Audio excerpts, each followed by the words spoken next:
important for everybody, including the media. But they don't really cover it fairly, I will tell you that. It's shocking. Please sit down. Thank you.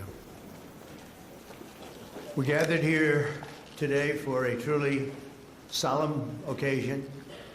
Throughout this hall, I am joined by heartbroken Americans who have lost parents, siblings, children, grandchildren, and treasured loved ones to the scourge of illegal immigration led in by the past administration. Millions and millions of people from jails, millions and millions of people from countries that we don't want to know about. Drug dealers, murderers, 11,888 murderers were allowed into our country by the Biden administration. These are the angel families that we love, that for decades our government betrayed and our media totally ignored, and I've seen it. When I first got involved with the angel families, I had a meeting. It was so sad. And they got up and spoke, and the media literally just turned off the cameras. They didn't want to hear them. It was my first glimpse as to what was happening. These are sick people that cover stories like that, or that don't cover them, which is worse.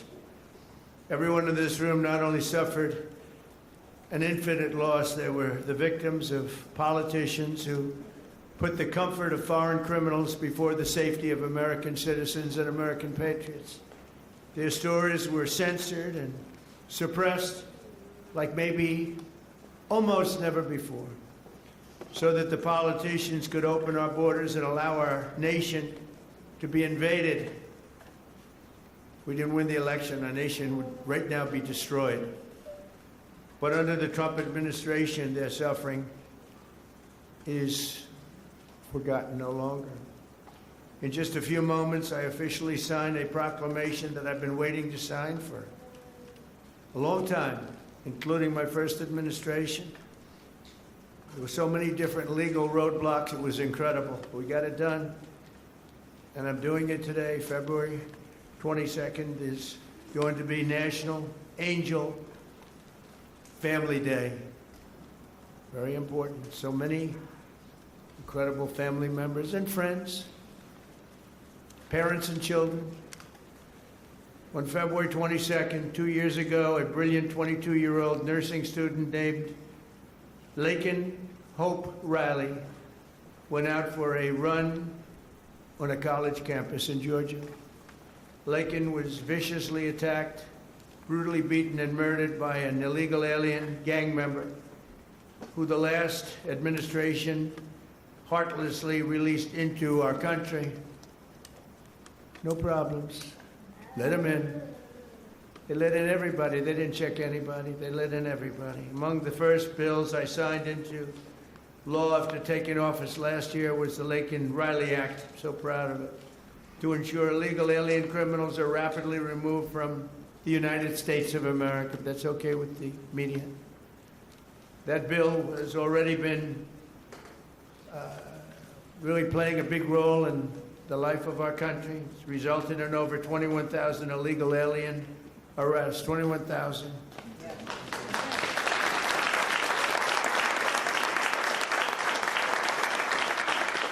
We're joined this morning by Laken's parents, who I have gotten to know. These are incredible people.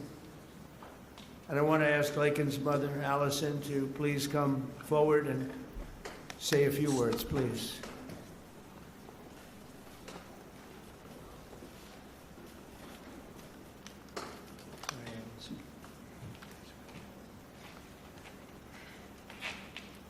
Well, this is unexpected, but I think that a lot of people feel like that President Trump is maybe different than the version I've gotten to know. And I just can't thank you enough. You have said from the beginning, literally the day after this happened, that you would not forget about Laken. You weren't president at that time, and you have not forgotten. You have fought a fight that most people would not want to have to fight. Most people wouldn't. They would just say it's just easier not to do this. And President Trump you are doing a thankless job that most people just wouldn't do. And I just can't thank you enough. There are just not enough words to say. Because if you lived the nightmare that we have lived, you understand the importance of the job that he's doing and securing our nation and fighting for our families. Because this could be any family. This happened to my family. This could be any one of your families. And Laken was the most responsible, hardworking, kind, selfless, beautiful Christian. And she wasn't somebody that put herself in bad positions. She didn't make bad choices. She was just a good girl. And she just wanted to go for a run that morning after she'd gotten up at 4 o'clock the morning before to decorate her roommate's door for her birthday. And she did everything for everyone else. She expected nothing in return. She just wanted to be a good friend and a good sister and a good daughter and a hardworking nurse. She was working so hard for. And I'm beyond blessed and thankful that you're honoring not just Laken, because she's one in a ton of people that have suffered at the hands of illegal immigrants. She's not the only one. And so thank you for honoring all of them, not just Laken. And we're just beyond grateful. Thank you. Thank you so much.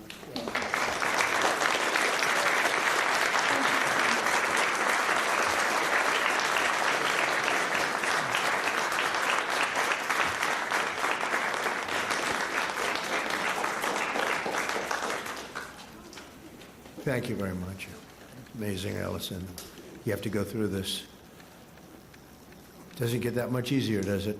Right? Even with time. It's been a while now, and it doesn't get that much easier.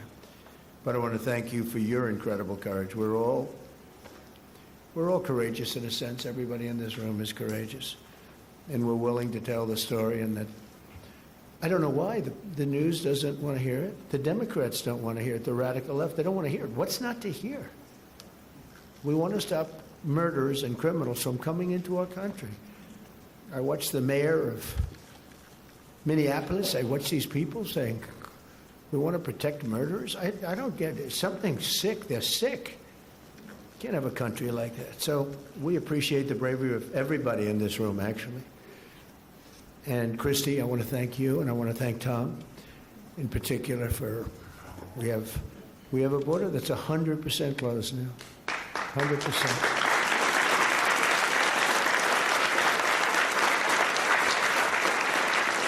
So Laken's story is even more tragic because her death was completely preventable. It shouldn't have happened. Guy should never have been here. Not only should her killer not have been released into our country in the first place, but he was released a second time after being arrested in New York City. Here today is a great gentleman, the police officer who arrested that illegal alien, only to watch him be set free to kill. I mean, he was arrested and they let him go free. They knew he was trouble, big trouble. Many of them are like that. They release him knowing he's going to kill again, but they released him and set him free to kill Laken. So I'd like to have Ethan Carreri come up, please. He's a great, highly respected police officer, and you can explain what happened to you. Come on up. Thank you, Ethan.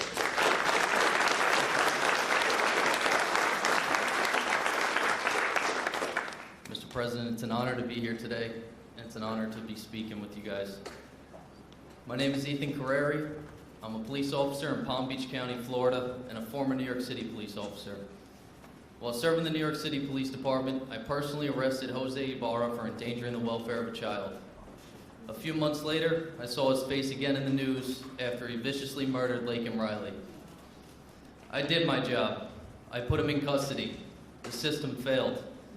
No detainer, no accountability, no deportation, and an innocent American life was taken. If you enter our country illegally, there will be consequences under this administration. The American citizens must always come first. To Laken Riley's family, your loss should have never happened. We owe it to you and every American family to enforce our laws, secure our border, and protect innocent lives. Mr. President, thank you so much for having me here today, and thank you for all you've done for our country. Thank you.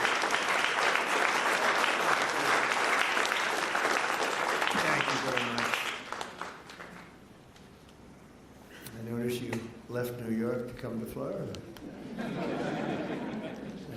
In a way, it's too bad, right? You couldn't take it anymore. They don't let you do your job. But thank you very much, Nathan. It's great, highly respected person. I have to do a little checking before I introduce people, otherwise I get in trouble. Sometimes I introduce people and they say, sure, do you know this or that? But you checked out very, very well. Wow. Stories like Laken's are one more reason why my administration will do everything in our power to end the scourge of sanctuary cities once and for all. They protect criminals. Why do people fight? They protect criminals with a vengeance.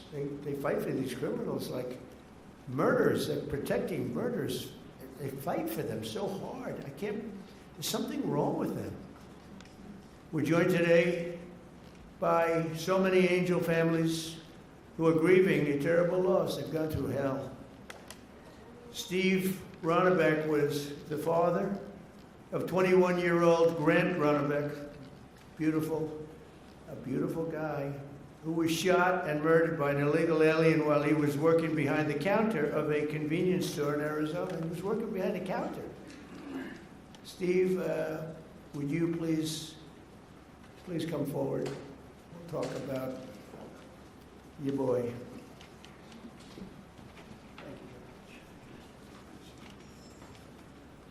You know, I spent some time with President Trump in his first election. President Trump talked about Grant even before he was elected in 2016. And finally, we had hope. We had hope that it was going to end.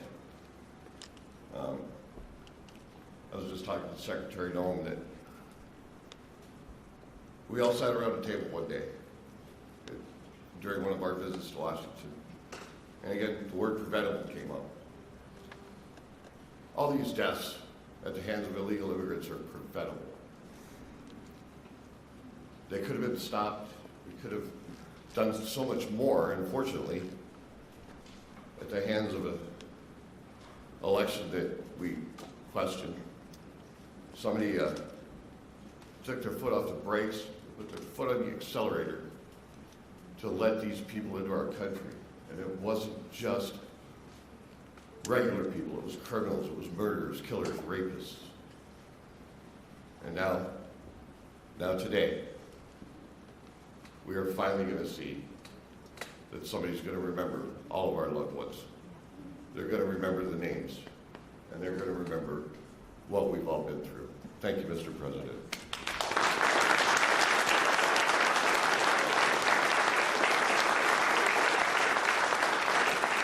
And think of it, I'm not talking politics, I'm just talking life.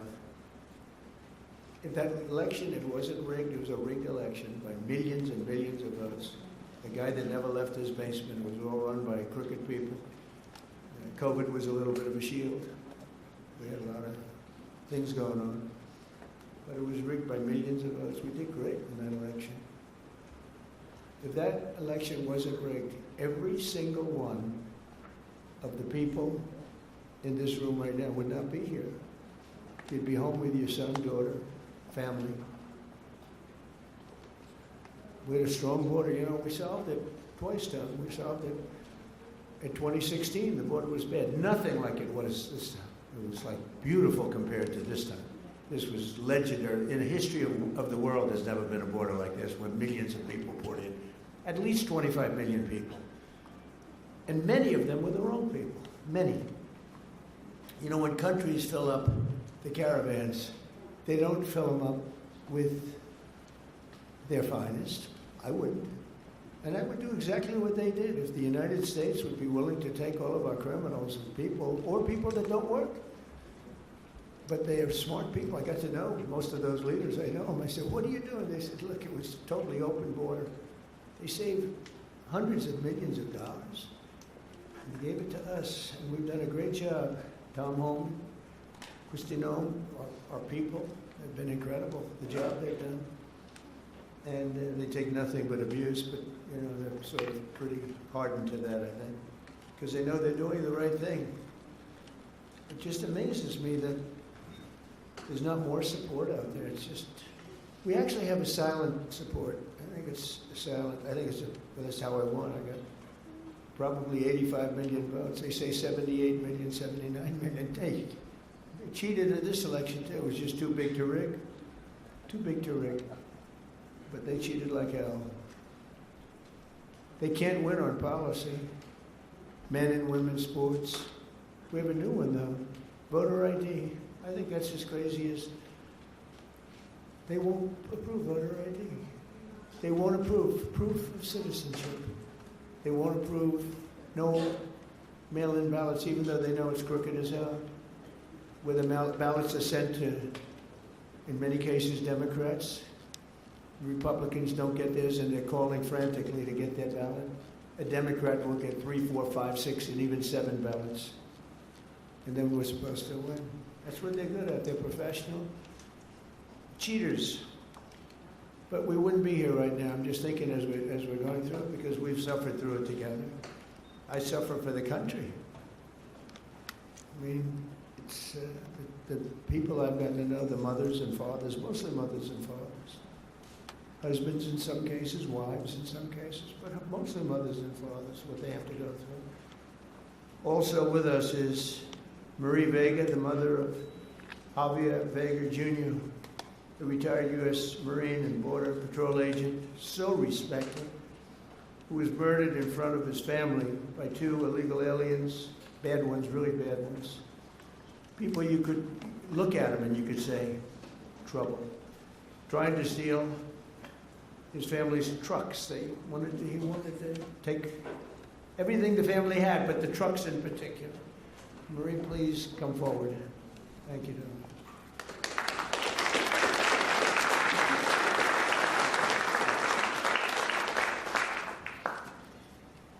President Trump, on behalf of my family and I, thank you for hosting this beautiful remembrance in honor of our loved ones who were killed by illegal aliens. As you said, August the 3rd, 2014, my husband Javier, my son, Marine and Border Patrol agent Javier Harvey Vega, his wife, 2 of his sons, and a friend, and I were fishing in Santa Monica, Texas. Within minutes of settling in, we were ambushed by 2 illegal aliens with many priors. Without warning, they jumped out of their stolen vehicle with guns that were not supposed to be in their possession in an attempt to steal 2 4-wheel drive vehicles. While trying to defend us, Harvey was shot in the chest and killed. My husband, Javier Sr., was shot in the back. Remember, you all, children were there fishing with their friends, and they just kept shooting. You could hear the bullets just whizzing past you. Javier Sr. returned fire with this weapon, and I grabbed the AR that Harvey had attempted to defend us with, and I returned fire as well. Had we not fired back, they would have killed everyone there, including the children, so that there wouldn't be any witnesses. And they killed an amazing man, a loving and honorable dad and husband. Thank God we have you in office.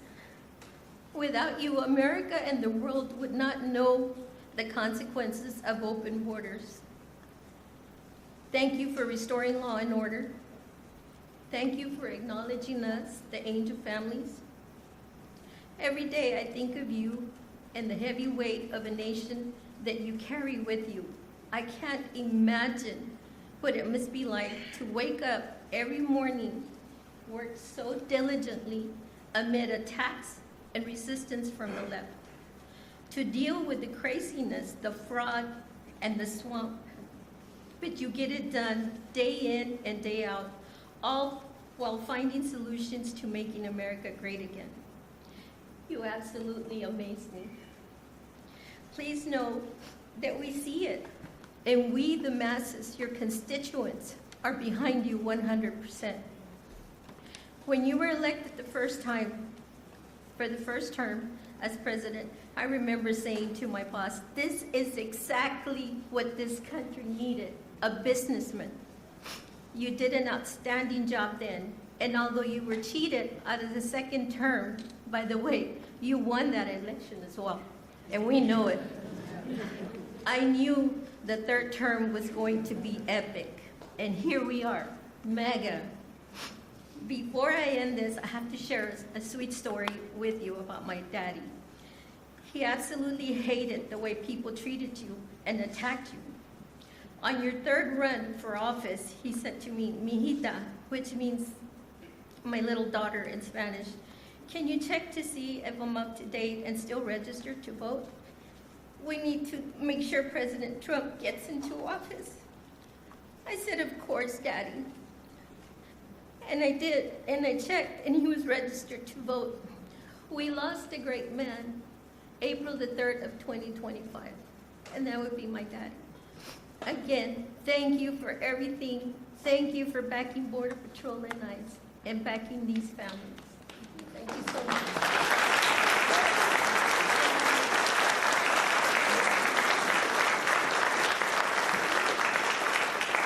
So beautiful. You know, I was thinking as you were saying that running again for a third time after having gone through what we went through the second time, which was so horrible. So much cheating, so much deception and viciousness, and you could see what they were going to do. And I'm here now, and it's a much more powerful term than my second term would be. And much more powerful. And one of the reasons is everybody sees how bad they were. And I had to go through, and I still do, fake stories, fake polls. And I had polls for the election that showed I was going to get swamped, and I won in a landslide. They were fake polls because polls are tough. You know, when you get a fake poll, I get them today. I saw one today that I'm at 40%. 40%. I'm not at 40%. I'm at much higher than that. I mean, I'd love to run against anybody. The real polls say you kill everybody, it wouldn't even be close. But you go through the fake polls, you go through the fake stories.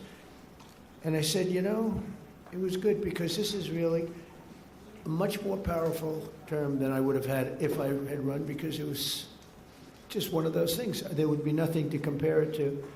And now they compare it to Biden and that horrible, horrible administration. And I mean it, it is more powerful. Our military is much more powerful. We rebuilt it mostly in the first term. Then they gave away a chunk of it. And as much as it was, it's very small relatively, Tom. But we gave it to the Taliban. Just walked out. We could have taken it with us. They said, oh, I think it's cheaper to leave the planes. Just put a little jet fuel and fly it to a neighbor or fly it right home. Sir, I think it's cheaper. I think we'll save money by leaving a $150 million jet on the runway. These people are crazy. But I said, and I've said to a lot of people, it's much better what happened. But not for you people, it's not. And then I go back and say, but I wish it didn't, because every one of your loved ones would be alive today. Everyone in this room, I think, maybe there's one where it could have sneaked through during our term, but I don't think so. We had a very tough border. We solved it in 2016, and we had a very strong border. I would say nothing is as strong as as what we have now. But we had a very strong border. We had a good border. We had a sane border. It was sane. And I say, I like this much better. Much more respect. You know, you read about all these crazy shooters, but they only go after consequential presidents. They don't go after non-consequential presidents, you know. If you take a look, Abraham Lincoln, some big one. John Kennedy, in a certain way, was very consequential. He represented something very important. He was there for 1,000 days, as you know, the book, 1,000 days, but he was consequential. There was a glamour, there was something good for our country, right? But they're consequential, and I was told that. I saw that the other day. They said they only go after consequential. So maybe I want to be a little bit less consequential. Can we hold it back a little bit, please, Tom? Can we just, like, nice and easy? Let's be a normal president for a little while. Because we had the greatest first term, I think, of any president in history. A lot of people have said that. Even radical left people have said that. And so it's, you know. But the one problem is that, and every time I say it, I go back to the one thing. I said, but we wouldn't have had 25 million people allowed to come into our country, totally unchecked, totally unvetted. And those are the people that destroyed your lives. They destroyed your lives. They wouldn't be there. So I always say, I like it better, but there's one thing I don't like better, and that's what they did. Because I think that's the single biggest problem. You know, he gave us inflation, highest inflation we've ever had. I solved that. Right now, inflation's at a very low number. How about gasoline? I was in Iowa, $1.85 a gallon. You know, I solved that. I did a great job with that. Prices are coming way down, and I'll get them down further. But, you know, Christ, no matter. By the way, if I came up with a cure for cancer, they would say, he should have done it years ago. There's not a thing I can do where these people are going to give me credit, and that's okay, because we won in a landslide, so the people understand. The people understand. But the one thing that I regret about the election and the process, because it's a much bigger, more important, you look at what we're doing throughout the world, we're respected like we've never been before. But the one thing that I can't do anything about is that he allowed 25 million people, many of these murderers, drug lords, criminals, people from mental institutions. They emptied their mental institutions, Tom, is that right? All over the world, not just in South America. They emptied their jails, many of them from all over the world. Why? Why would we do this? And they walk in, nobody even asked for, like, do you have an identification? Do you have an ID? It's so crazy. You know, the mayor of New York, and he's a very nice person. I met him, but his ideology is not too good. But we're having a massive snowstorm right now. And I heard that he's asked people to come out and help shovel the snow. Okay, so you get a shovel and you start shoveling, right? What the heck, you're not going to help too much, but you can help. And hello, darling, how are you? Noah, right behind you, look. My friend, right? Are you okay? Yes, you. Are you okay? Are you okay? I'm doing very well. I just Good. want to give you a hug when this is all Good. Are your eyes okay? Wednesday, they I gave her money to get her eyes fixed. A lot of money to get her eyes fixed. That doctor ripped me off, but that's okay. And when do you go? Wednesday I go for surgery. It was postponed because they said the grief caused me to have 2 heart attacks. Well, you get them done. It's an operation, but it's 100%. You know, it's great. It's Wednesday. Good. And you're going to have 20/20 vision. You know, she's almost blind, cataracts. She's almost blind. And with one operation, that will take a very short period of time. Hope you have a good doctor. I hope so too. He's an expensive doctor, top of the line, right? But you know what? You're going to have 20/20 vision. Because I noticed you're wearing glasses. I saw you yesterday on television wearing glasses, and I said, well, anyway. But, you know, speaking of your family, it would be a lot different right now, except for the election. So I always say, it's too bad that happened. And if I had it to do again, is despite the tremendous job we're doing now, I wish it could have been the other way, because we wouldn't even be having this meeting right now. There'd be nobody. I wouldn't have gotten to know you. but it's gotten to know you under very bad circumstances, right? The worst circumstances. So, one of those things. But the thing I can't understand is why the press isn't more supportive. They're so dishonest. The stories, the polls, they polled you, they say, oh, the angel moms. I think the angel moms are the finest people I've met. I mean, the angel moms and families and dads, but these are unbelievable people. Why are they so angry with angel moms? They had their child killed. Stories that are so horrible, I'm not going to mention. A couple of people are in the room. What they did with the child after they murdered the child. It's not even, and these people are actually on the side of the criminal. I don't get it, Tom. Someday you're going to explain it to me. But I don't think you can either. It's crazy. Laura Wilkerson is another American mom whose 18-year-old son, Joshua was horribly beaten, tortured, and murdered by an illegal alien who went totally crazy and just went to school. And I'd like to ask Laura to come up and say a few words about Joshua. Please. Hi. One of my original friends. Thank you so much for having me today. My name is Laura Wilkerson, and I want to thank everybody for their help in gathering us here, the American Border Story and the White House, and all of your helpers. I thank you for that. I met a man about 11 years ago who was running for office, and he sat with us a couple of days, and he watched as the tears rolled down my face as I told him the story of how our youngest son Joshua was brutally beaten, tortured, strangled to death, and his body set on fire. The man next to me was President Trump. He never, ever looked away from my pain. He looked me straight in the eye, and he said, "I will never forget the story of your sweet son, and I will never give up fighting for the American family." I looked at him and I believed him.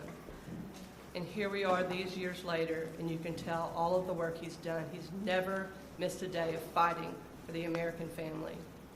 I don't know if I've ever met a man who is more interested in this country and running his country and getting it back in shape. And I'm so grateful for what he does every single day. I can't even pretend to understand the spiritual battles that swirl around the office of the presidency and the man who owns that office.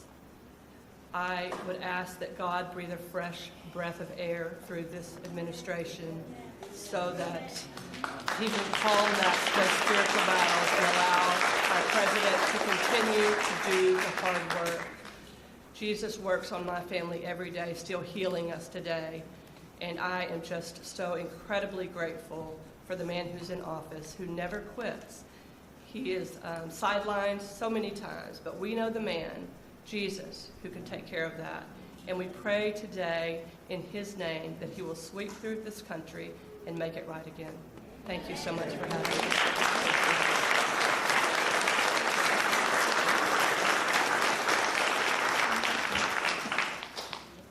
Well, I just want to thank you. That's amazing. The words are so beautiful, so beautiful. I get introduced often, and I'm getting introduced by people. In many cases, they hate me. And they don't give me nice introductions like that. But all we're doing is the right thing. It's sort of simple, right? It's sort of simple, but not simple for you.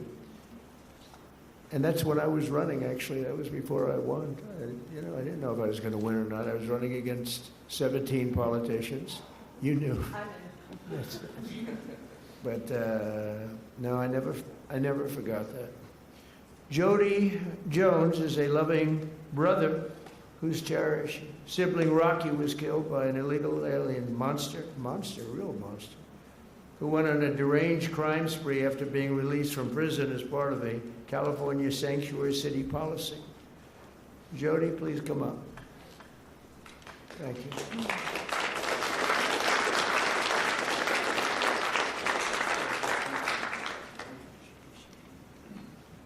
Well, I have this speech, but I'm not going to give it. What I'm going to tell you is from my heart. I want to thank my Lord and Savior, Jesus Christ, first of all, before I do anything. I want to thank the American Border Story, and I absolutely want to thank President Donald J. Trump. Thank you, sir, for putting America first, and putting these angel families first, and letting everybody know their stories, because we matter. Thank you, sir. My brother Rocky Jones was murdered by a criminal illegal alien. He was simply at the wrong place at the wrong time. This man was arrested, released, and within 24 hours, he went on a shooting spree in Central California. Unfortunately, my brother was in the wrong place at the wrong time. This man shot my brother 8 times at point-blank range. I pray that no other family has to go through that, and fortunately, they will. And just know, President Trump, I want you to know, no matter what the fake media says about you, the American people love you, and we will support you all the time, because we love you.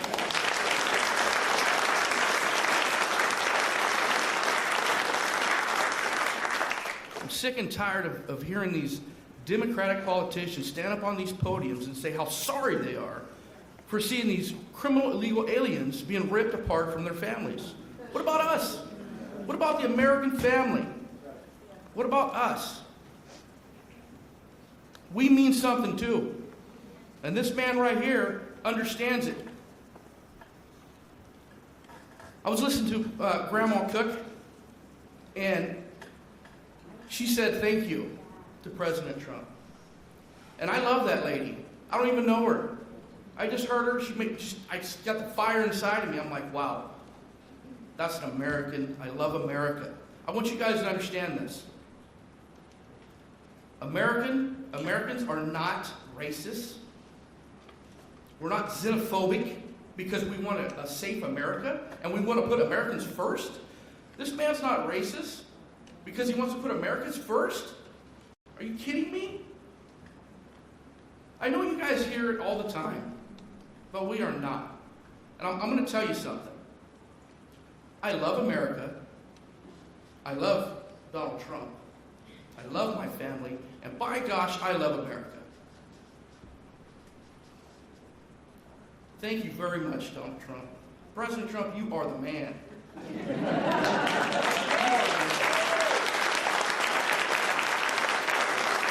I want to say this. I'm going to end here. I want to say this. I love my country. God bless you. God bless Donald Trump. And God bless America.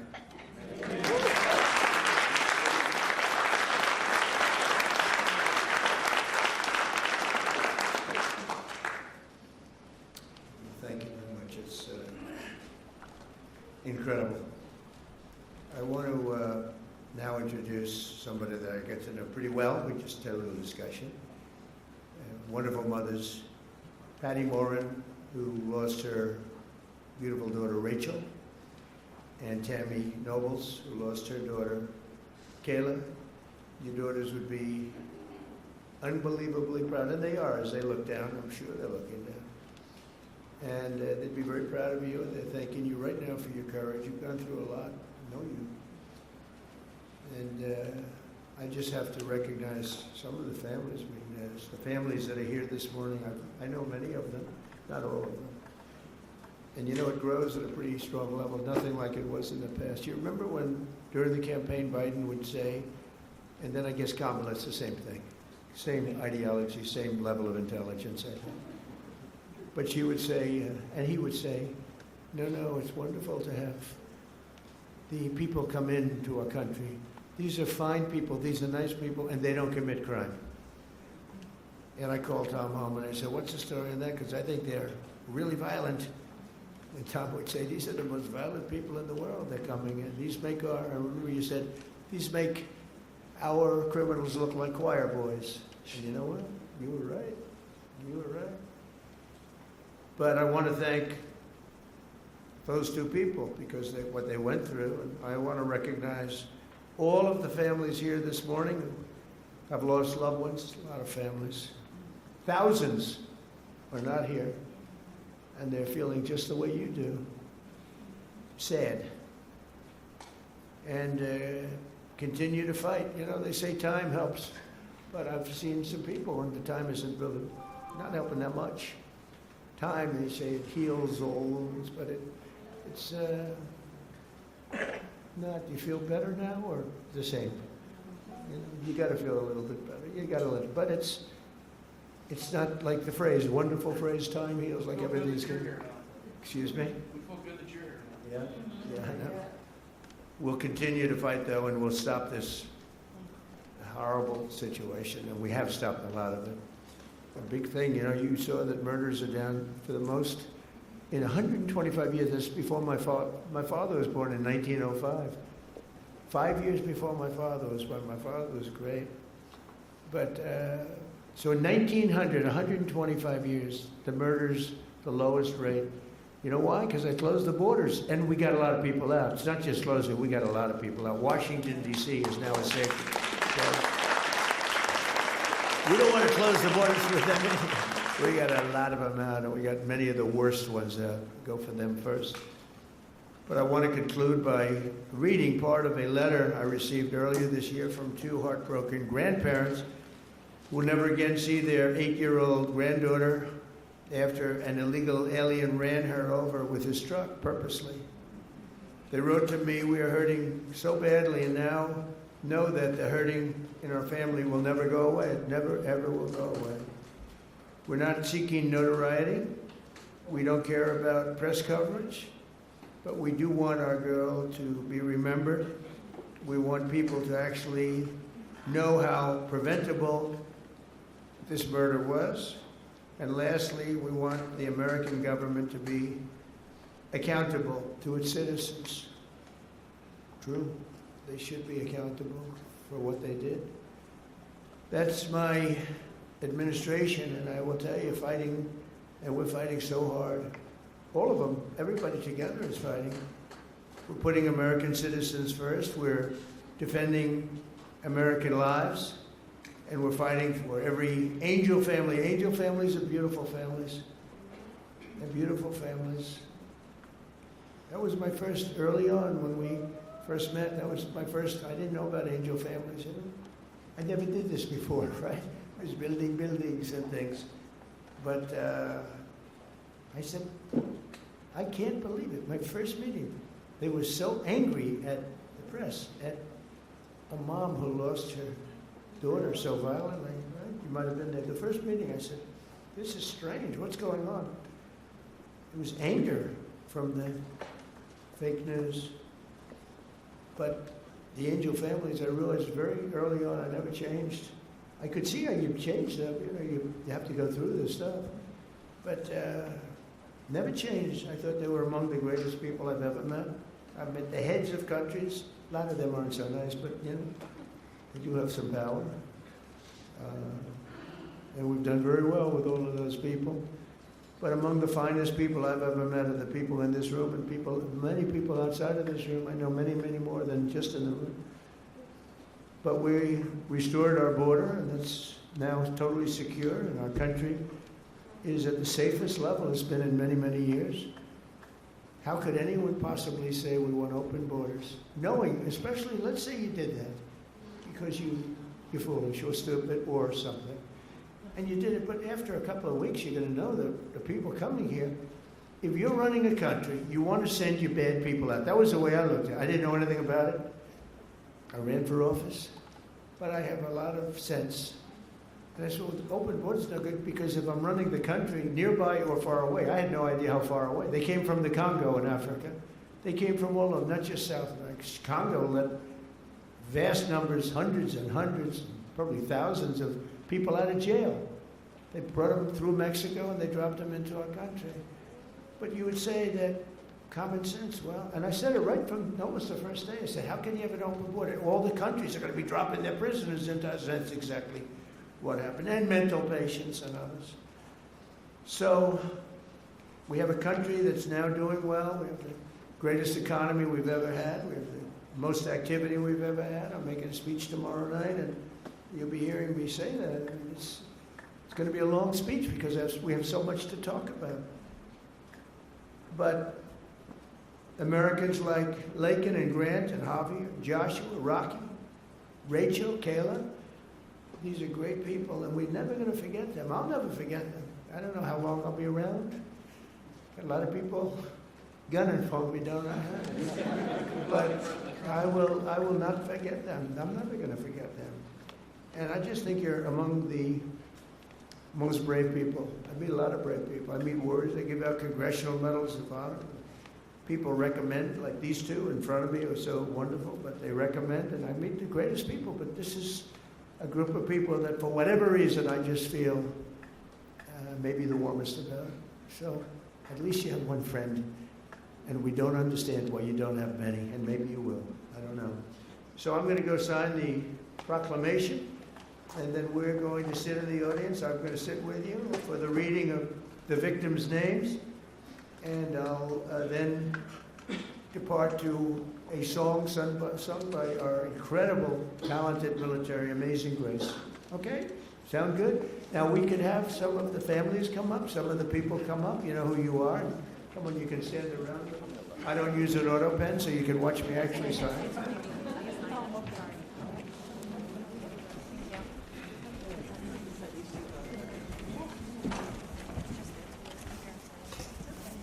We'll do this the right way. Do you have, I want to give coins to the family, okay? Could I? have one for you, and I couldn't bring anything inside.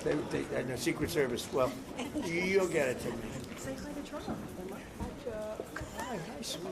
My name is Emma. Oh, hi, Emma. Very Kara. Very good, beautiful. Yeah. Okay, you ready, Emma? We're going to sign this, okay? Okay.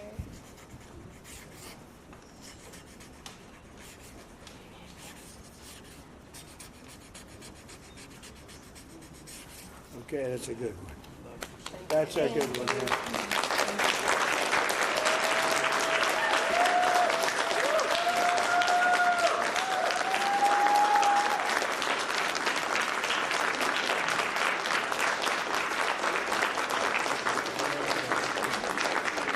Thank you very much. Thank you. Thank you very much. You take care of yourself. You can hold that. Oh, At least for a little while before. I'm not taking it. Thank you. So let's do this candle lighting, and it's very beautiful. Please. I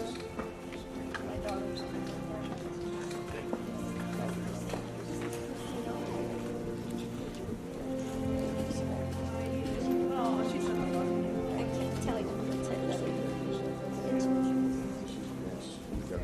This time.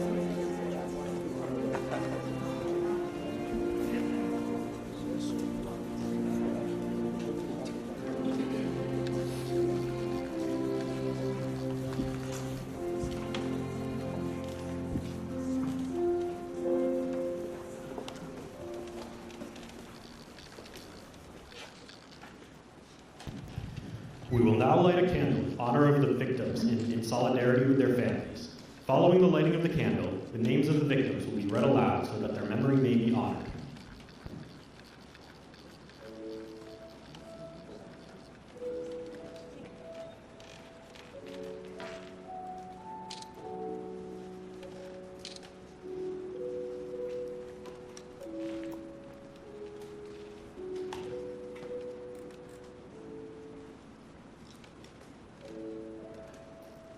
Katie Abraham,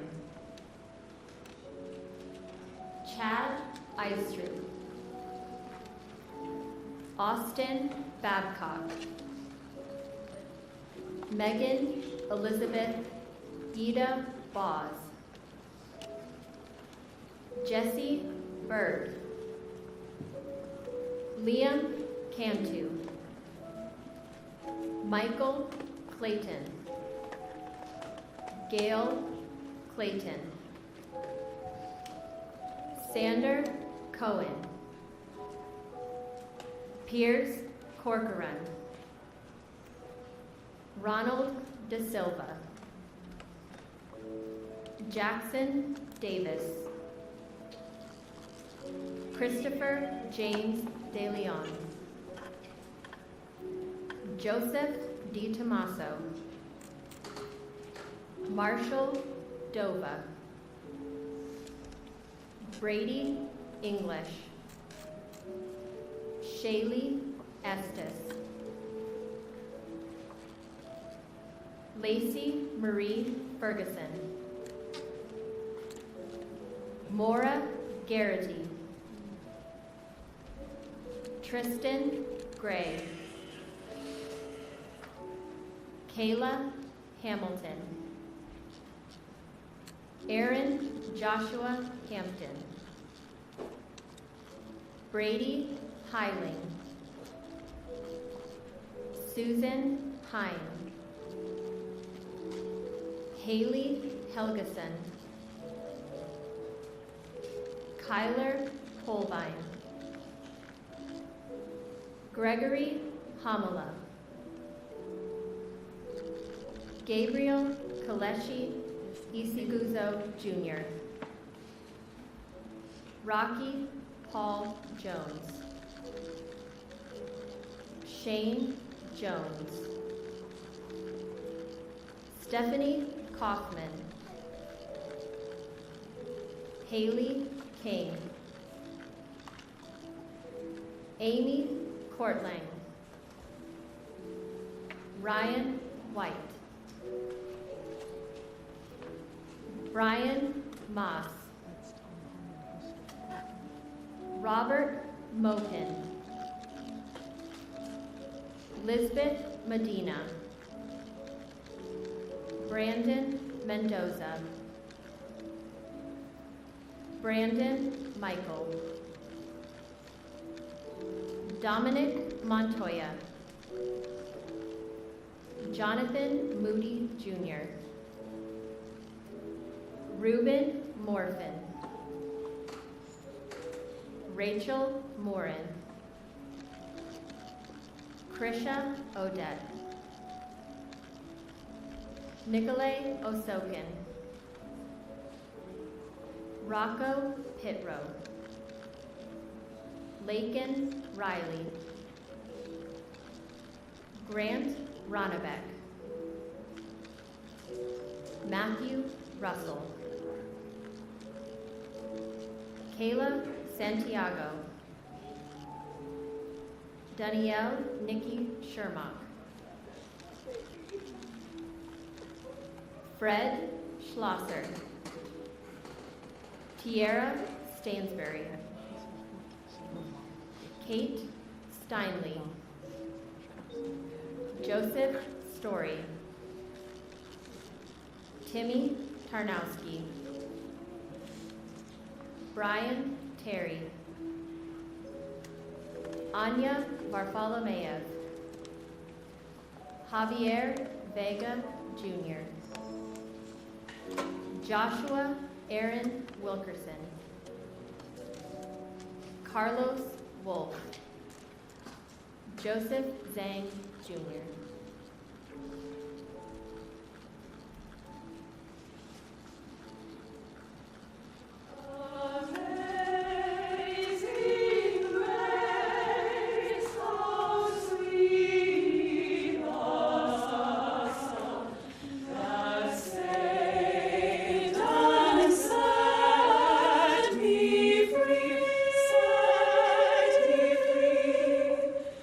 I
Thank you, everybody, very much.